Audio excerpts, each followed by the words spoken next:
Guys, before you guys watch this video, please like, subscribe, and comment. That will help this channel a lot. And without further ado, let's get into the video.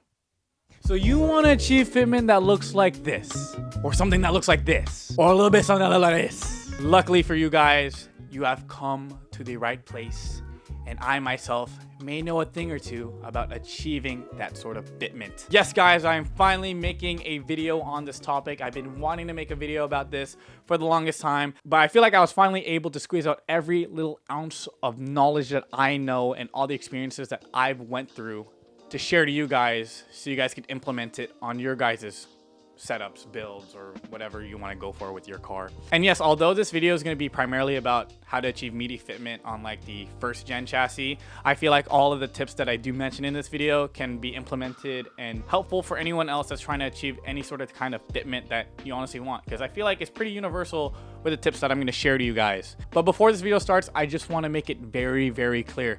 I am no expert in this topic. I'm just sharing about my experiences on how I was able to achieve my fitment. I'm not saying that my tips that I share in this video will make you a faster driver or it'll literally be the perfect setup for you to PB on your next track day. No. This video is as simple as how to dial in this sort of fitment. That's it. Nothing else. But yeah, if you aren't planning on reaping the benefits of this kind of setup on your guys' car, I feel like you're just wasting your time and your money. So yeah. Take that in consideration. All right, so getting all of those out of the way, let's go ahead and dive into this topic of how to achieve meaty fitment on your first gen A6, BRZ, FRS, whatever it is. Let's get to it.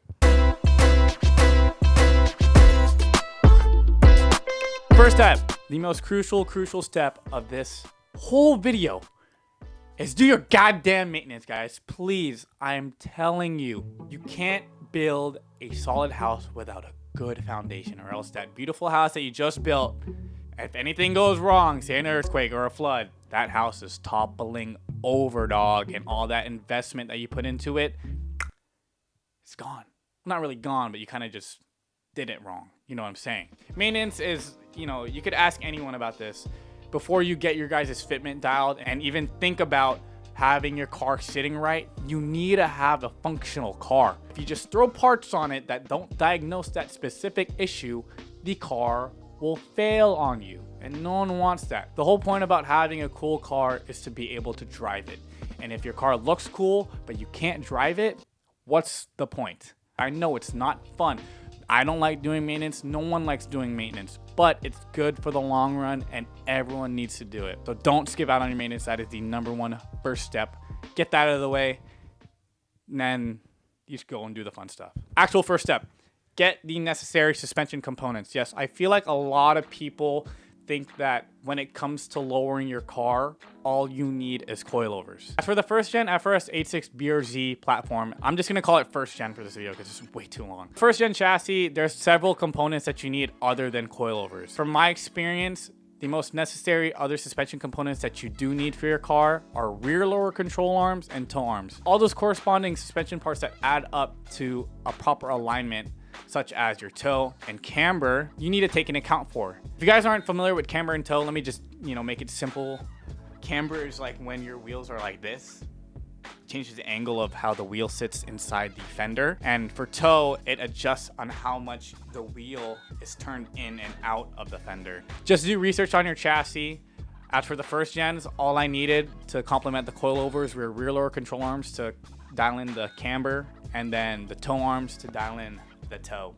If you don't have that, you won't be able to dial in your camber or your toe, and that's necessary because you will burn out your tires fast if you don't have those, and also your car will handle like butt. Yes, I know you could get rear uppers, you could get traction arms and all that stuff, but if you just need the simple foundation builders, those are the simple ones that you pretty much just need. All right, next step is clearance.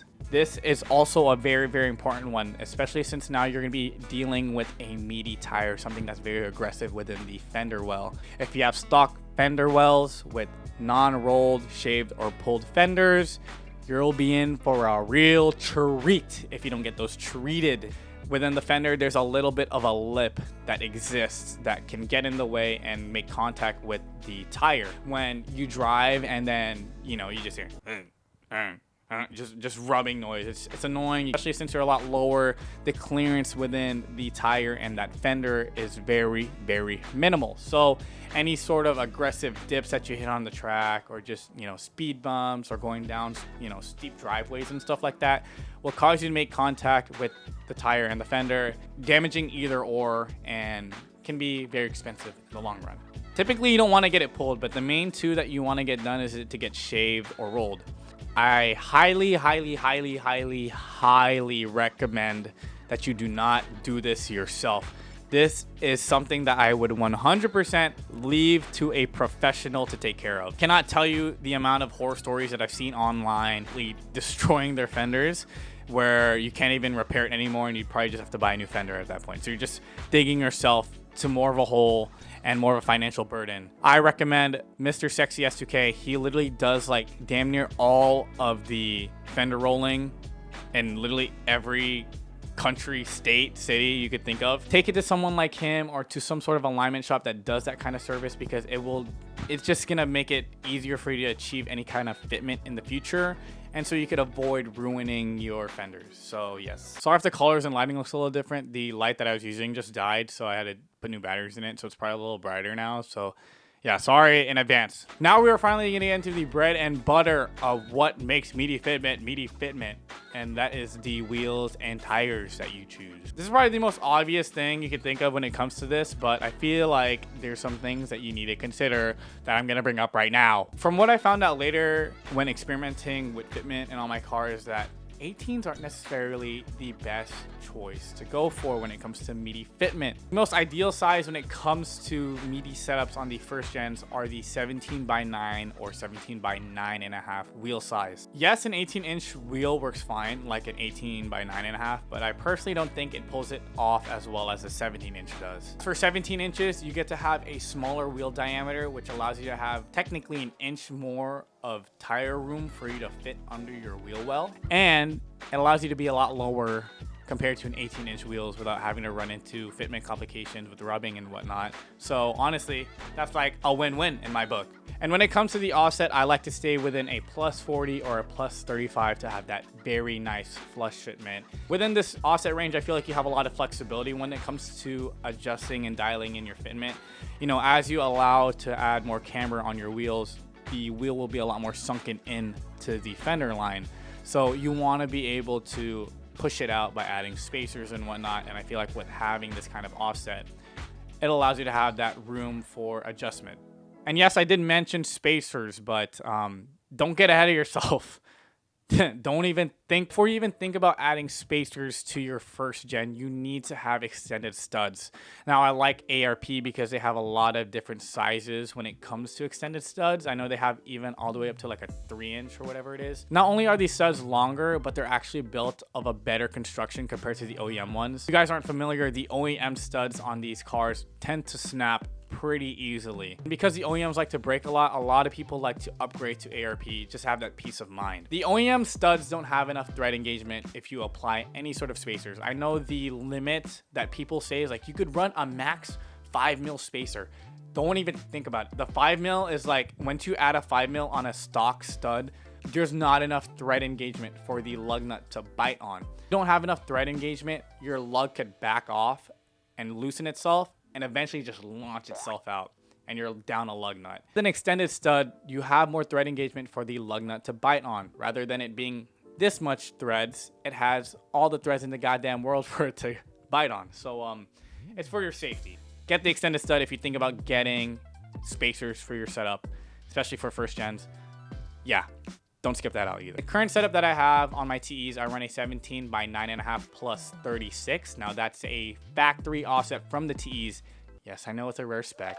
Calm down, all right? Calm down. As for the wet sports, I ran a 17x9 plus 35s. And for tires, oh my gosh, let's get into tires. I feel like tires is a very, very, very, very, very underrated and overlooked part when it comes to achieving a meaty setup. A lot of people think like, oh, let me just get a wider tire you know, let me just get these Linglongs that I've been running, these cheap economy tires that I've been running since my stance days. I'm gonna just get a wider tire, right? I could just get like a 255/35/18 or a 255/40/17, you know, and it's just gonna run perfectly fine. You're wrong. You're just wrong. I like to think tires are like the shoes that we wear. Every single model, even though they say they're a size 10 or a size 9, they will either fit too big or too small. Same goes with the tires that you choose for your wheels. Even though they're the same size, just because they're made of different compounds and one's an economy and one is a track tire, they will look different. I found that 200 treadwear tires, which are typically found on track, extreme performance tires, tend to pull off the meaty setup look the best. When you think of meaty tire setups, you will see it mainly on track cars, and it's for a reason. It's for its function, you know what I mean? So obviously it makes sense that 200 treadwear tires pull it off the best and give it the meaty tire setup look that they're known for. But yeah, I found that the 200 treadwear tires look the best when it comes to their tread pattern, how their sidewall looks, and how they fit over the rim of the wheels and whatnot. But before you get ahead of yourself, young person, or whoever you are, you must take into consideration of the price of a 200 treadwear tire. Now, economy tires are obviously cheap. You could get like a full set of them for like what, $400-$600, right? You think you can get the same price for a 200 treadwear tire? Think again. 200 treadwear tires are extreme performance tires. Let me repeat that again. Extreme performance. They are meant for the track, and obviously if they're meant for the track, they're not meant to last long. Neither are they meant to last for daily driving.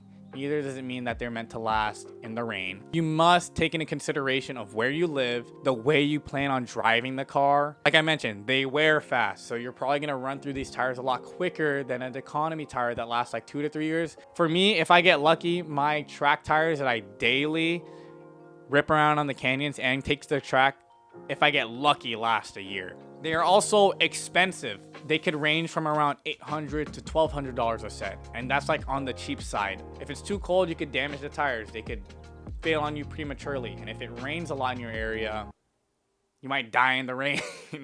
List out your pros and cons. Really be very thorough with, you know, deciding to buy one or not. Remember, these tires are designed for the track, and any kind of abuse a hard track driver will do to their car, they're meant to withstand that.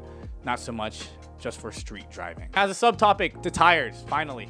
This is the nitty-gritty part that no one really talks about, is the side profile of the tires. The sidewalls of a 200 treadwear tires is what gives it that meaty look. Now, we have two different types of sidewalls when it comes to 200 treadwear tires. You have either a squared off sidewall or a rounded off sidewall. Tires like the Falcon RT660s, the RT615K Plus, the RE71 RSs, or the Advan 8009, all of them have squared sidewalls. At least in my opinion, they all look very square. Tires like Advan AO52s, Nankang CRSs, Kumo V730s, and Hankook RS4s all have a very round kind of sidewall. Now, when it comes to having a squared or rounded sidewall, it's genuinely all up to your preference. I know these tires all perform differently, so also take into consideration of what you're looking for in a performance tire on the track. Now, out of all the tires that I have listed, I have only 2 tires that I actually would recommend, and those are the RT615K Plus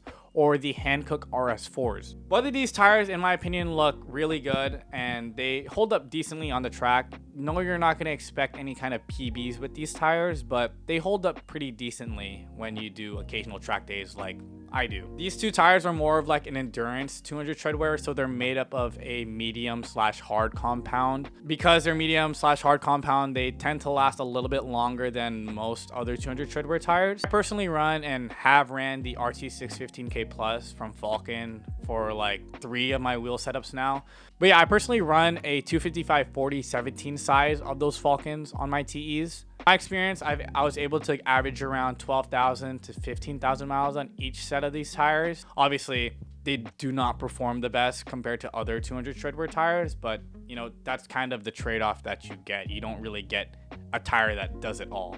All right, as for the final topic, alignment specs. This is the most important part when it comes to fitment and dialing it in, guys. You could go many different ways when it comes to fitment, but since we are trying to go for like a street, daily, occasional track use kind of setup, we want to keep it pretty conservative because we do not want to burn our tires fast. Now for camber, a good range to stay within would be a -2.5 to a -3.5 in the fronts, or a -2.5 to a -3 in the rears. Just be aware and cautious when you do run anything past a -2.5. Anything past a -2.5 can actually accelerate tire wear, so just be aware and cautious of that. But honestly, if you're not running anything lower than a -2.5, like all the way to a -3.5 in your fronts or rears in this chassis, like it's not gonna pull it off or look that good, in my opinion, and your car won't drive and handle that well. So yeah. Now it is common practice to run more camber in the front two wheels of your car. Since the front wheels are the ones that turn under hard cornering and heavy load, it allows for a wider contact patch, allowing for more grip and stability in the corners. And as for toe, you want to make sure that your toe is in good spec. I've heard that a lot of alignment guys within this chassis like to give a little bit of a toe out in the rear. I forgot why. I don't know exactly why. Maybe one of you guys could tell me in the comments. All I know is that they said it helps with high speed stability, and yeah. But yeah, the alignment specs that I mentioned is from what I've known. Go ahead and please do your own research when it comes to your own chassis or even the first gens. Like I said, I'm no expert in this type of field. It's just kind of what I've heard and known, and personally what I've run. For my alignment spec, I run a -3 up front and then a -2.5 in the rear with a little bit of a toe out in the rear. And as an honorable mention, if you're still confused about what kind of fitment you want to run on your guys' cars, make a mood board, search Instagram, go on your explore page, just browse, look at everyone else's builds. That's really what I did. If it wasn't for me looking through Instagram and seeing everyone else in the community and how they set up their cars, especially like track guys and people that daily their cars, I've kind of just blended everything from what I saw of those in that community and put it into my car. But yeah, guys, that's pretty much all the tips and steps that I took necessary to get the fitment that I have now, and hopefully you guys could use that information, and hopefully it's insightful for you guys to make your own decisions on your setups. It's nice to see you guys again, and hopefully I could see you guys again soon in another video. But yeah, thanks for watching, and I will see you guys soon. Peace.